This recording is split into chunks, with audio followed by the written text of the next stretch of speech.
말씀 가운데 오늘은 두 가지만 함께 나누고자 합니다.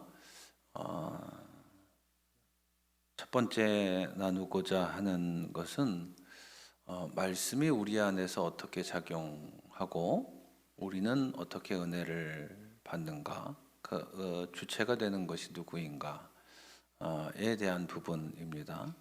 교부 아우구스티누스는 이런 말을 했습니다. 말씀은, 한번 잘 들어보십시오. 말씀은 발설되어서가 아니라 듣는 이가 그 말씀을 믿음으로써 생겨나는 작용을 통해 영적 생명력을 얻는다. 말씀은 발설되어서가 아니라 듣는 이가 그 말씀을 믿음으로써 생겨나는 작용을 통해 영적 생명력을 얻는다. 쉽게 얘기하죠. 말씀의 은혜를 받는다 와 목사에게 혹은 목사의 설교에 은혜를 받는다, 이거 확연하게 다른 겁니다. 같지 않습니다. 대다수의 목회자들과 마찬가지로 저도 또한 좋은 설교자, 능력 있는 설교자가 되기를 젊었을 적부터 꿈꿔왔습니다.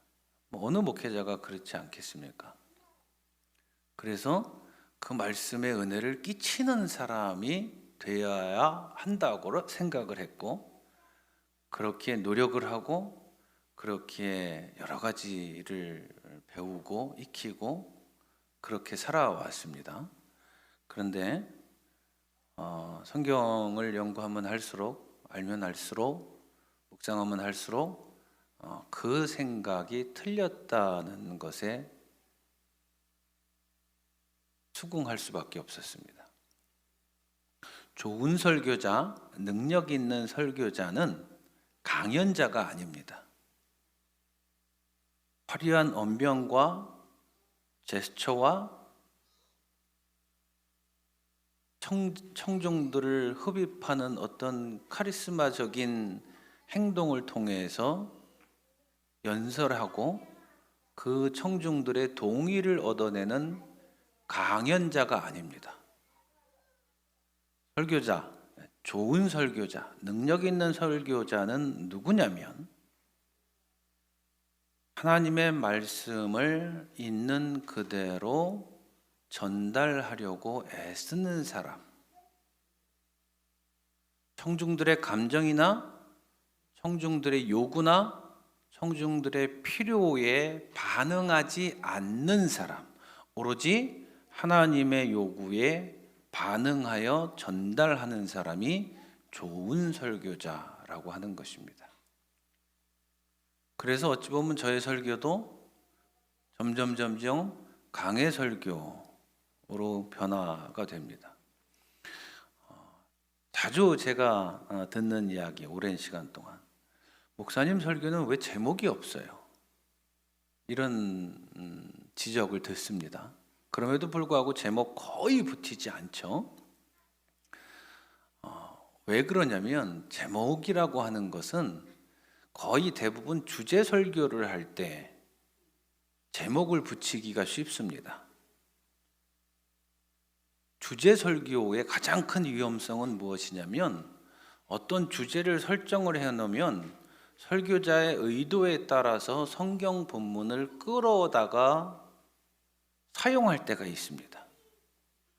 저희가 신학교에 가서 제가 성서학을 처음 공부할 때 교수님께서 첫 마디로 가르쳐 주신 게 저는 평생 잊지 못하고 삽니다. 그것이 무엇이냐면 성경은 성경으로 말하게 하라. 니들 말하지 말라는 거예요. 성경 스스로가 말해야 될 바를 말할 수 있도록 우리의 언어로 전달하는 사람이 되는 것이지, 즉 설교의 주체는 하나님이시지 교인들 앞에 서 있는 목사가 아니라는 겁니다. 그래서 저는 젊었을 때는 주제 설교 엄청 많이 했습니다. 그런데 점점 주제 설교를 멀리하고 주제 설교하는 내용을 다른 목사님들의 설교를 들으면 굉장히 긴장을 하고 들어봅니다. 그리고 많은 경우에 자신의 주제에 맞춰서 성경을 끌어다가 그 성경의 본문은 그 얘기가 아닌데 그냥 끌어다가 하나님 말씀이 이러니까 이렇게 하세요라고 이용하는 경우를 굉장히 많이 바라보게 됩니다. 그래서 몇 년 전서부터 계속 교단에서 정한 성서 정과 본문이 이미 정해져 있습니다. 본문이 이미 정해진 것을 제가 본문을 설정하지 않습니다. 정하지 않습니다. 그 본문을 저도 똑같이 묵상하고 그리고 그 본문으로 설교를 준비해서 하는 이유가 하나님께서 말씀하시는 것을 듣게 하는 것까지가 저의 역할이기 때문에 그렇습니다. 그렇다면 내가 은혜를 받는다는 것은 교우들께서 스스로 하나님 말씀에 은혜를 받는다는 것은 저 목사가 어떤 언변으로 어떤 제스처로 어떤 카리스마로 설교하는가에 포인트가 주어지면 안 됩니다. 거기에 집중하시면 안 됩니다. 주어지는 그 말씀을 내가 믿음으로써 그 믿음으로써 하나님의 말씀이 영적 생명력을 내 안에서 발휘하기 시작한다는 것입니다.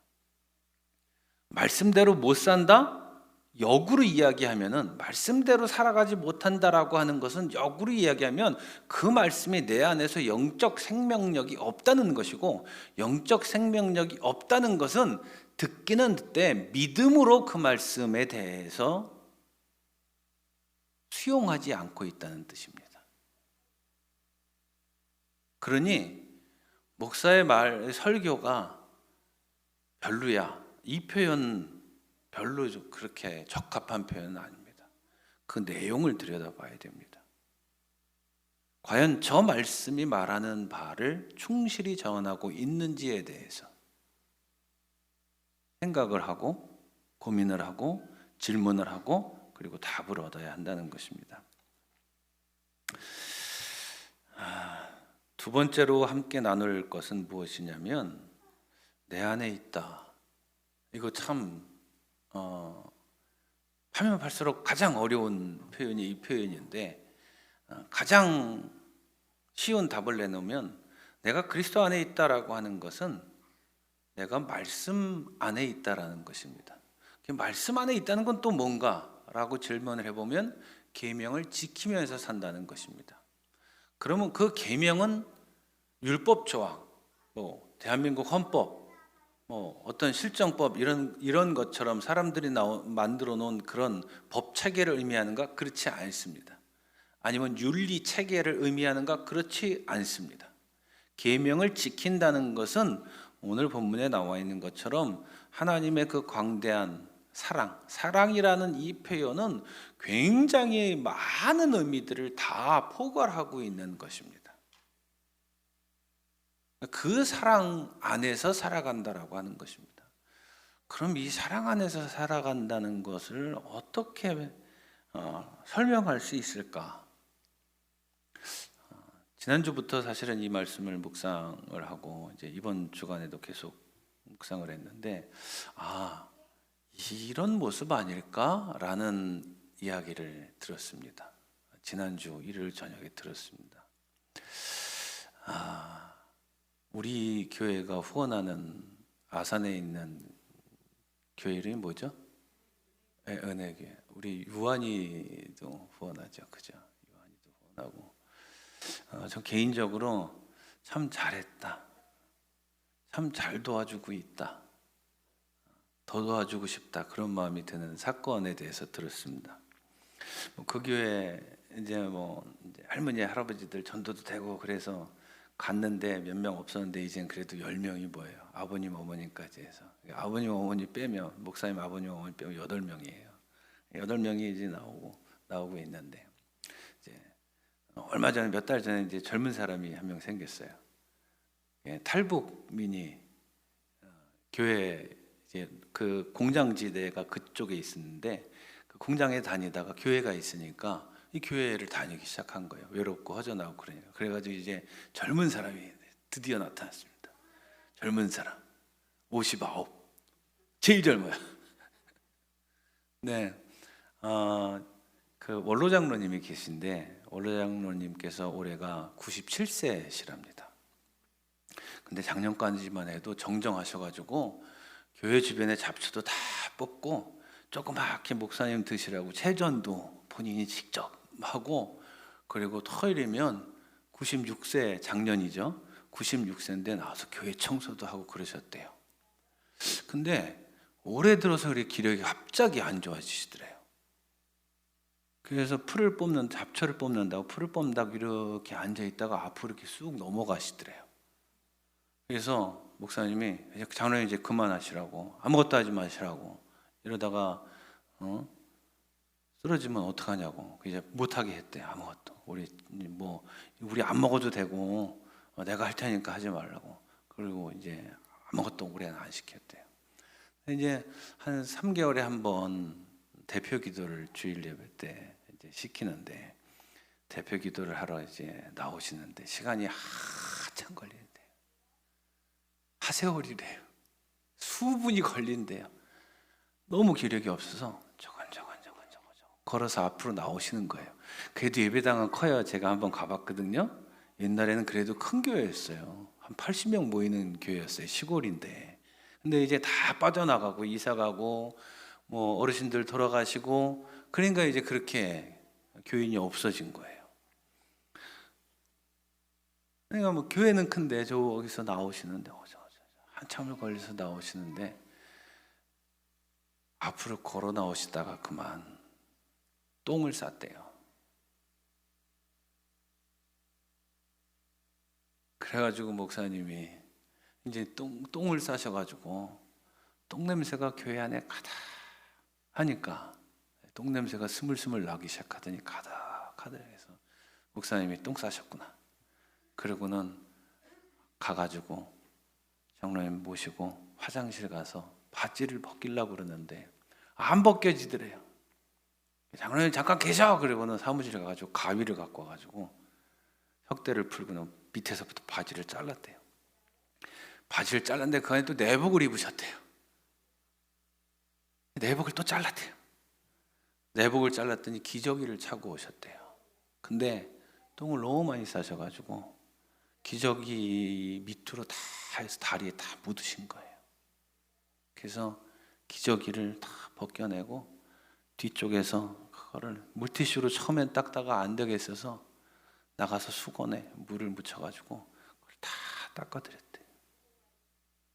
그리고는 집에 가서 추리닝 갖고 나와서 장로님을 입혀드려가지고 업고, 장로님 업히셔. 업고 앞으로 와서 기도하고 들어가세요. 기도하고 들어가셨대요. 근데 그 목사님 그래, 형님, 오바이트 쏠려 죽는 줄 알았어. 아니 그렇게 기운이 없으신데 뭐 이렇게 드셨는지 똥은 왜 이렇게 많아 하고 닦는데 죽는 줄 알았어. 근데 사람이니까 그게 어디 좋겠어요?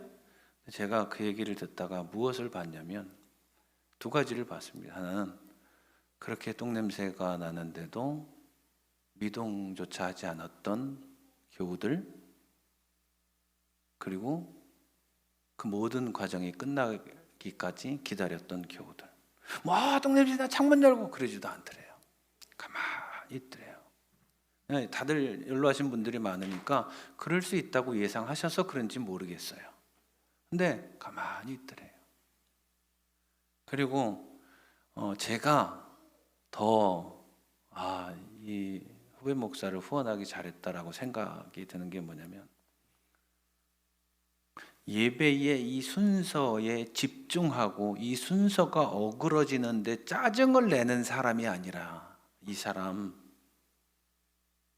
사람에 대해서 생각할 줄 아는 사람이구나.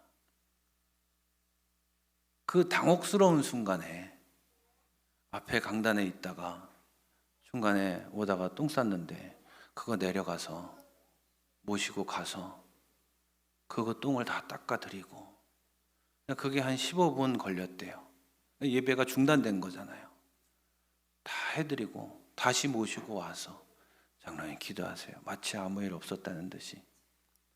만약에 기도 안 시켰으면 그 장로님 얼마나 수치스러웠겠어요. 기도라도 하니까 그래도 스스로 위로라도 받으시지 않았겠어요. 근데 그렇게 그 사람을 생각할 줄 아는 마음이 있는 목사구나. 그 생각이 이번 주 내내 떠나지를 않더라고요. 결국 내가 그리스도 안에 있고 그리스도가 내 안에 있다라고 하는 이 표현, 그냥 추상적인 표현이 아니라 계명을 지킨다는 게 무엇인가를 옥죄고 무엇인가를 절도 있게 지켜내고 규칙이 어긋나면 안 되고 질서가 어그러지면 안 되고 이런 거 아니라 어떤 순간에든지 누군가를 사람으로, 하나님께서 창조하신 사람으로 볼 수 있는 기본적인 시야를 가지고 살아가는 것. 그래서 사람을 사람으로 봐줄 줄 아는 게 내가 그리스도 안에 있고 그리스도께서 내 안에 있고 라고 하는 표현의 실제적인 의미구나.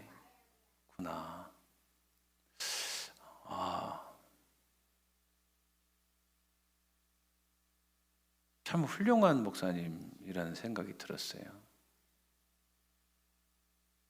성격은 저 닮아서 저랑 노니까 비슷하겠죠. 좀 세요. 좀 세요. 생전과도 연락 안 해요. 그냥 성격이 그래요. 아니, 뭐 잘 계시면 됐지 뭐 이렇게 수도자님 전화하고 막 그래. 저도 그런 편이거든요. 근데 참 나이는 나보다 어리지만 훌륭하다.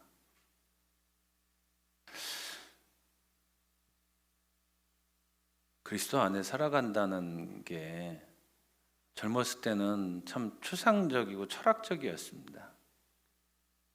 멋진 표현이었습니다.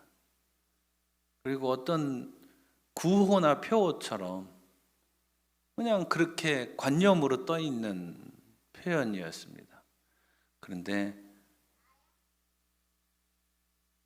이 말씀이 내가 그리스도 안에 있고 그리스도께서 내 안에 있다고 하는 것, 이것이 결국 말씀 가운데 살아간다는 것이고, 말씀 가운데 살아간다는 것은 그분이 말씀하신 계명을 지키고 살아간다는 것이고, 계명을 지킨다는 것은 우리의 부족함과 우리의 완악함에도 불구하고 어떤 한 순간에 하나님께서 조성하시는 그 순간에 그 대상을 이용 가치가 있는, 필요가 있는 대상으로 바라보는 것이 아니라 돌봐주고 아껴주고 존중해주고 지원해줘야 되는 대상으로 우리가 바라볼 수 있다면 우리는 그리스도 안에 살아가고 그리스도께서도 내 안에 살아간다고 표현할 수 있지 않을까. 이 두 가지의 말씀 기억하면서 그리스도 안에서 살아가는 지체들 되시기를 주님의 이름으로 부탁을 드립니다.